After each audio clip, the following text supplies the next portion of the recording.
చాలామంది అంటారు ఈ పాస్టర్లకి ఏం పని లేదు చెప్తారు అంటారు. పాస్టర్ చెప్పడు. ఏం చెప్తున్నాడు పాస్టర్? వాక్యం చెప్తున్నాడు, ఆయన ఇష్టం వచ్చింది చెప్తున్నాడా? వాక్యమైనా చెప్పేది?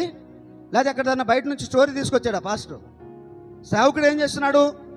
దైవ గ్రంథం ఏదైతే దేవుడు చెప్తున్నాడో, తన ప్రజల మార్పు కోసం, తన ప్రజల ఫలింపు కోసం ఏదైతే తన తండ్రి వాక్యాన్ని ప్రకటించమన్నాడో ఆ వాక్యమే ప్రజలకి ప్రకటించబడుతుంది. దేవుని స్తోత్రం. ఇక అయ్యా మా ఇష్టం, అయ్యా మేము వెళ్ళిపోతాం, మా ఇష్టం మేము వెళ్ళిపోతాం, మా ఇష్టం వచ్చినట్టు పోతాం అంటే చేసేదేమీ లేదు. దేవుని స్తోత్రం. హల్లెలూయా. ఏమన్నాడు? నినేవి పట్టణం ఆయన దృష్టికి బహుఘోరంగా కనిపించిందా లేదా? కనిపించిందా లేదా? ఏమైంది? వెళ్ళిపోతే ఆయనకే అనుకున్నాడా? ఆయన అనుకున్నాడా? ఎడిపోతే ఆయనకే, ఆ పట్టణం అంతా ఎడిపోతే ఆయనకే అనుకున్నాడా? అయ్యా నినేవి పట్టణము యెహోవా దృష్టికి బహుఘోరంగా కనిపించినప్పుడు ఒక ప్రవక్తని పంపించాడు. దేవునికి స్తోత్రం.